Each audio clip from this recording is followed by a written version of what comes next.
Now back to Face dito sa TV5.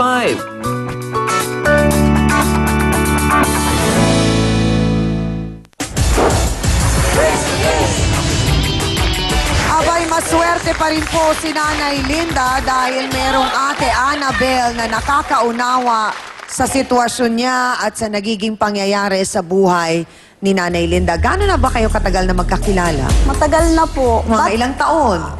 Matagal na po. Bata pa po ako kasi Tagalaba po yan ng lola ko. Oo. So ano pong pagkakakilala niyo kay Nanay Linda? Mabait po. At saka po hindi naman yan nag-aano ng sa pera. Tapat naman po siya. Matagal naman na siyang nagtrabaho. Oo. Talagang, So kahit po ngayon, Tataka nga po ako. kahit hanggang ngayon naglalabas siya sa inyo. Opo, paminsan-minsan po sa amin. Oo, Sa kasi amin. pinakikinabangan mo siya, di ba? Naglalaba ko. Paano pinakikinabangan? Siyempre, maglalabas sa'yo, di ba? Oo. Kasama ni paglilinis ng bahay doon. Ako! Pero ang binabayad niyo po sa kanya ay sa tuwing siya ay maglalaba lamang. Opo. At yun ay 250. Opo. Oo.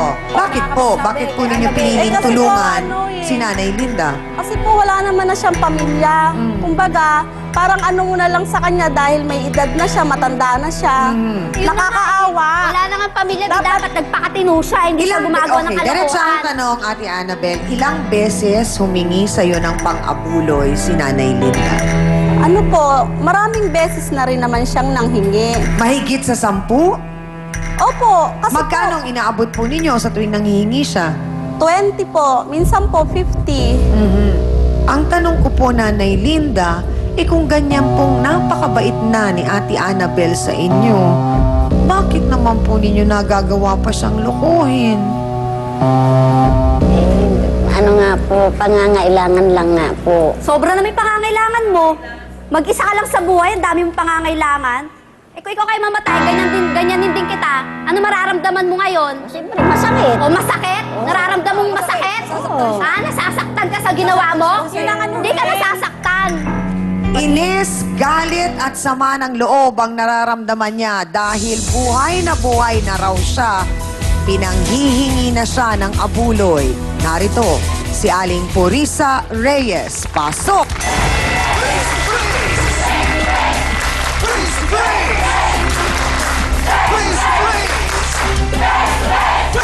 Aling Purisa, sandali lang po. Sandali. Kapal ng mukha mo, ha? Kayo po ay magkaibigan ni Nanay Linda. Tama po ba ako? Opo. Kailan po ninyo nalaman na ipinanghihingi kayo ng abuloy? Paano nyo nalaman at kailan? Nung ano po, nung November po, kasi po, humingi po ako sa kanya ng tulong. Aha. Sabi ko, Tilinda, pwede bang ipag-ano mo ako ng pera kasi kailangan ko ng pera. May pagbabayaran kasi ako. Yung kuryente. So kayo ang lumapit? Opo. Okay po. Ngayon, Tapos? tinulungan niya naman po ako. Inano niya, sabi niya, gusto mo, hingi ng ID. Ako na bahala. Gagawa ako ng paraan. Di binigyan ko siya ng ID ko. Aha. Hindi ko naman alam po na ganun yung ginawa niya. Kinabukasan, binigyan niya po ako ng pera. So hindi nyo alam kung ano yung gagawin dun sa ID. Ano pong ginawa nyo sa ID? Nagpagawa po ako ng peking death certificate. Di ba? Saan po kayo nagpagawa? Professional! Sa recto. Naku, lahat talaga available sa Pero recto. professional. Alam na So alam hindi po gagawin. ninyo alam na ang gagawin ay death certificate. Kumbaga parang nangungutang lang po kayo, gano'n. Nangungutang lang kayo. Magkano po inuutang nyo? Mga 1,000 sana eh. So ang tanong, may naibigay po bang 1,000 sa inyo? Meron siyang naibigay sa akin, kaya lang 750 na lang. Nasaan daw po yung iba? Eh, sa kanya, dahil siya nagpagod daw. Pero magkano po talaga ang nakuha nyo? 1,500 po. Sabi niya. 1,000. Ayoko Noong unang na. araw, nakita mo na Opo. pinagawan kanya ng death certificate. Hindi ka kinalabutan. Hindi po, sabi ko sa kanya, ayoko na, wag mo nang ulitin kasi nakaano naman na ako ng pera, naanuhan niya na ako, nabigyan niya na ako eh. Hindi ko naman alam na inulit niya pa yung kinabukasan. Nay, ang gusto ko pong malaman, wala po ba kayo naging asawa o naging mga anak? Mayroon At bakit po nila sinasabing mag-isa kayo sa buhay? Kasi po nga, iniwanan ako ng mga anak ko. Kasi Bakit nga po sa kayo ugali mo, iniwanan? Kaya kayo iniwanan ng mga Ayun anak nga mo. po. Ayaw nila siguro sa ugali ko. Iniwanan po ako. Bakit nga po? Nagsusugal po ako umiinom. Ilan po ang anak ninyo? Apat po. Lahat-lahat? Apat. May alam po kayo kung nasaan sila? Kinuha po ng mga biyanan ko. So saan po dinala? Sa Amar po. Hindi na po kayo nagkita mula Hindi na noon? po. Hindi po ninyo nakakausap? Hindi na po. Talaga ng mga anak yan kasi nanrarakit. Mahilig mga racket. Manluloko So nung pa. nangyari po yun, Nay, hindi niya po ba naisip na talaga pong may problema kayo at kailangan po ninyong tulungan ang sarili ninyo? Kasi ang mga anak po ninyo, hindi nyo na nakita. Ilang taon po silang lahat nung huli nyo pong nakasama at nakita? Maliliit pa po sila kinuha ng biyanan ko.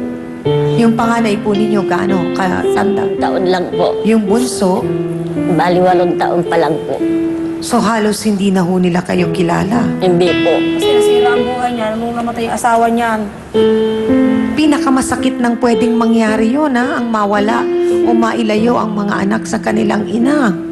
Ano pa ho ba ang susunod na pwedeng mangyari para lang po maisip ninyo na kailangan na pong itigil ang pagsusugal ninyo? Titigil ko na po para makita ko lang yung mga anak ko.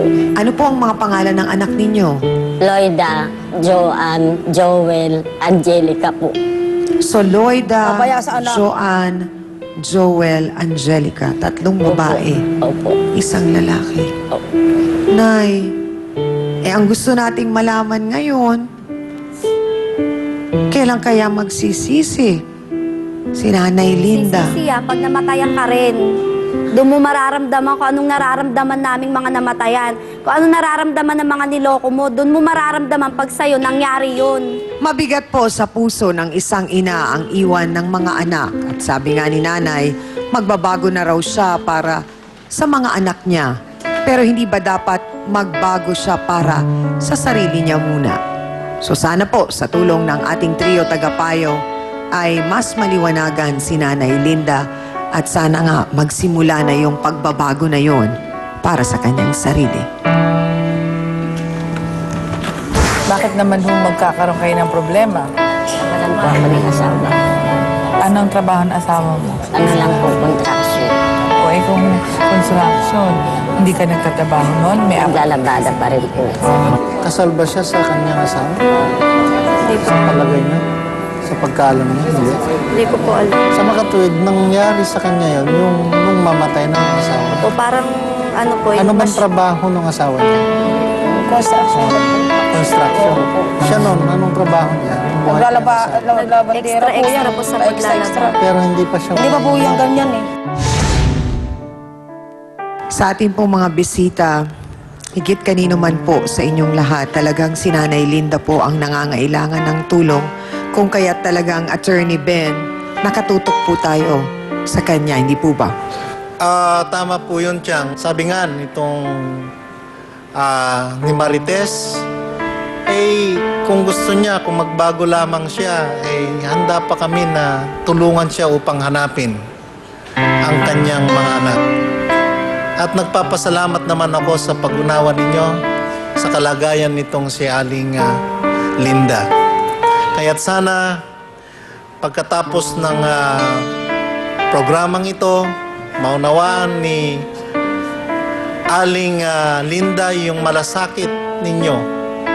At sana nga ay maputol na at iwasan na niya yung ginagawa niyang hindi maganda sapagkat hindi lamang yan labag sa batas ng tao, kundi labag din higit sa lahat sa batas ng Diyos na maring kanyang pagdusahan kung hindi niya ititigil. Kaya Aling Linda, ang pakiusap namin sa iyo habang ikaw ay may lakas pa at habang may pagkakataong ka pa upang baguhin ang iyong buhay, yun lamang.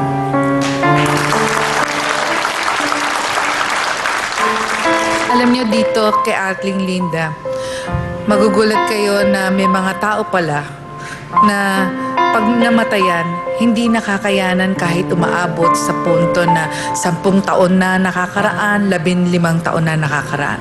At ang isang ehemplo ay si Aling Linda na magmula nang namatay ang kanyang asawa, inisip niya na kailangan sumunod na siya. So ano ang pamamaraan para siya ay mamatay nung panahon na yon ay magsugal